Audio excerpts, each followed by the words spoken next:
अस्सलामु अलैकुम वरहमतुल्लाहि वबरकातुहू। अल्हम्दुलिल्लाहि वहदह वस्सलातु वस्सलामु अला मन ला नबिय्य बअदह, अम्मा बाद।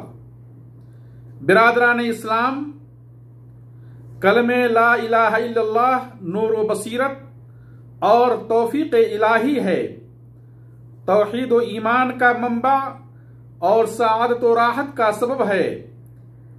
रब और बंदे के दरमियान एक अजीम मुआहदा है। इस्लाम और कुफ्र के दरमियान एक मजबूत दीवार है। इंसानियत की कामयाबी व नाकामी का दारो मदार और अमल की कबूलियत के लिए बुनियादी शर्त है। कलमे ला इलाहा इल्लल्लाह की खातिर जिनो इंस की तख्लीक हुई, बेशुमार नबियों और रसूलों की बेअसत हुई, आसमानी किताबों का नुज़ूल हुआ और यही कलिमा सब नबियों की बुनियादी दावत रही। अल्लाह फरमाता है, वमा अरसलना मिन क़ब्लिका मिन रसूलिन इल्ला नूही इलैहि अन्नहु ला इलाहा इल्ला अना फअबुदून। नूह अलैहिस्सलाम ने वफात के वक्त अपने बेटे को वसीयत की, फरमाया अगर सातों आसमान और सातों जमीन तराजू के एक पलड़े में रख दिए जाएं और ला इलाहा इल्लल्लाह तराजू के दूसरे पलड़े में रख दिया जाए तो ला इलाहा इल्लल्लाह का पलड़ा भारी होगा। इस हदीस को इमाम बुखारी ने अल अदबुल मुफरद में नकल किया है और अलबानी रहमहुल्लाह ने सही करार दिया है। अहले मक्का के सामने कोहे सफा पर नबी सल्लल्लाहु अलैहि वसल्लम का पहला खिताब यही था, क़ूलू ला इलाहा इल्लल्लाह तुफ्लिहू। ला इलाहा इल्लल्लाह कहो, कामयाब हो जाओगे। जब रसूलुल्लाह सल्लल्लाहु अलैहि वसल्लम ने मुआज़ बिन जबल रज़ियल्लाहु अन्हु को यमन भेजा तो उन्हें सबसे पहले ला इलाहा इल्लल्लाह की तरफ दावत देने की नसीहत की। फरमाया, फलयकुन अव्वलु मा तदऊहुम इलैहि शहादत अल्ला इलाहा इल्लल्लाह, रवाहुल बुखारी व मुस्लिम। ला इलाहा इल्लल्लाह सबसे अफदल जिक्र और इंदल्लाह महबूब तरीन अमल है। अफदलुल जिक्र ला इलाहा इल्लल्लाह, रवाहु मुस्लिम। ईमान का सबसे आला दर्जा है अल ईमान बिदउन व सबऊन शुअबा फअफदलुहा क़ौलु ला इलाहा इल्लल्लाह, रवाहु मुस्लिम। ये वो कलिमा है जिसकी गवाही अल्लाह ने दी, फरिश्तों और अहले इल्म ने दी, और इनसे ज्यादा सच्ची गवाही किसकी हो सकती है। शहीद अल्लाहु अन्नहु ला इलाहा इल्लाहु वल मलाइकतु व उलुल इल्म। हर नबी की जुबान से निकली हुई सबसे बेहतरीन बात ला इलाहा इल्लल्लाह रही। खैरु मा कुल्तु अना वन नबिय्यूना मिन क़ब्ली ला इलाहा इल्लल्लाह वहदहु ला शरीका लह, रवाहु तिर्मिज़ी व हस्सनहुल अलबानी। ये कलिमा बंदे का ताल्लुक रब के साथ मजबूत करता है, साबिका तमाम गुनाहों के लिए कफारा बन जाता है, गैरुल्लाह की बंदगी से आजाद कराता है, दिलों में अल्लाह से मोहब्बत, खौफ और उम्मीद का जज्बा पैदा करता है, मुसलमानों को मुत्तहिद बनाता है, मोहब्बत व उख़्वत की बीज बोता है। खुलूस दिल से कलमे ला इलाहा इल्लल्लाह पढ़ने वाला बरोज़े क़यामत शफ़ाअत रसूल का मुस्तहिक होगा। हदीस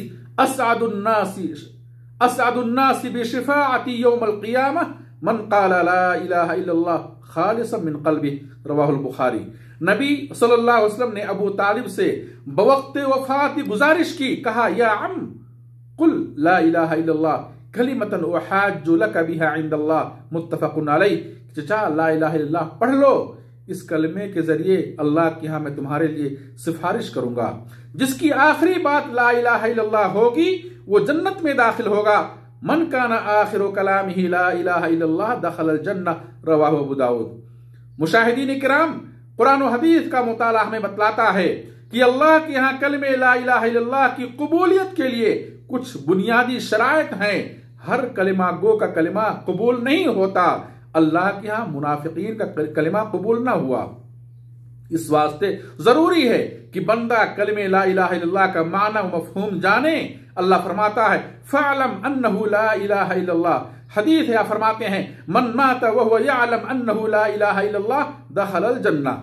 क्योंकि कलमे ला इलाहा इल्लल्लाह दरअसल कुछ चीजों का रब से इकरार वाहिद करना है, और बंदा जब तक उस मुआहदे का मतलब नहीं समझेगा, किस बात का अहद करेगा, किस बात का वादा करेगा, किस चीज पर ईमान लाएगा और उसके मुताबिक जिंदगी कैसे बसर करेगा। इसी तरह से जरूरी है कि कलिमे ला इलाहा इल्लल्लाह पर मुकम्मल यकीन हो, दिल में किसी किस्म का शक व शुबहा ना हो। अल्लाह फरमाता है इन्नमल मुमिनून अल्लज़ीना आमनू बिल्लाहि व रसूलिहि सुम्मा लम यरताबू।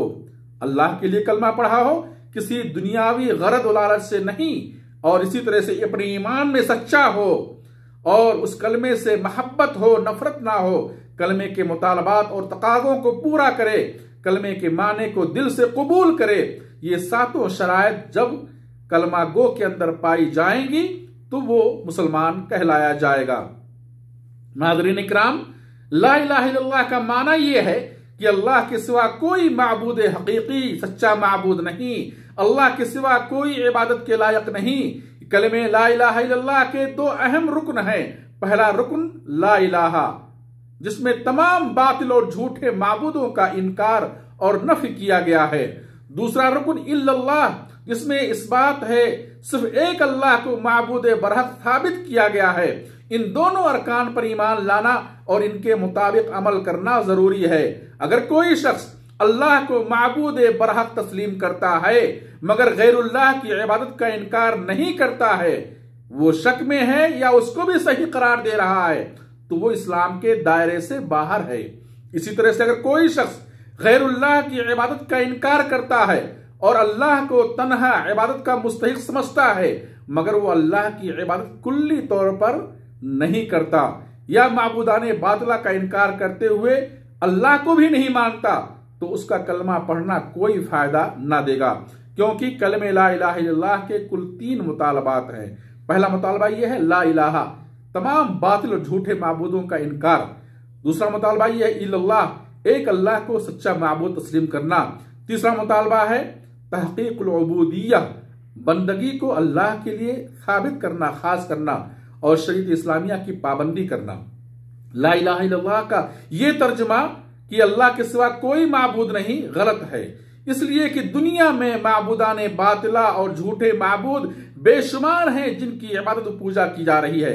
इसी तरह से ला इलाहा इल्लल्लाह का तर्जुमा ला मौजूदा इल्लल्लाह से करना भी गलत है, क्योंकि इसके माने क्या है, अल्लाह के सिवा कुछ मौजूद नहीं, जो कुछ है अल्लाह है। ये सूफिया का बातिल और गलत अकीदा है।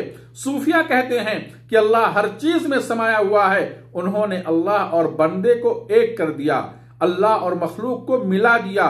ऐसा अकीदा रखना किताब और सुन्नत के खिलाफ है, बल्कि अल्लाह सुब्हानहू तआला तमाम मखलूकात से जुदा अर्श अजीम पर मुस्तवी है, जैसा कि उसके जलाल व मकाम के लिए मुनासिब है। वही तन्हा इबादत का हकदार है। उसके अलावा जिनकी भी इबादत की जा रही है, चाहे वो जानदार हो या बेजान, जिंदा हो या मुर्दा, नबी हो या वली, ये ला इलाहा इल्लल्लाह के खिलाफ और शिर्क अकबर है। अल्लाह हम सबको ला इलाहा इल्लल्लाह का माना व मकाम समझने और उसके तकाज़ों को पूरा करने की तौफीक दे और तादमे हयात इसी कलमे पर कायम और दायम रखे। आमीन।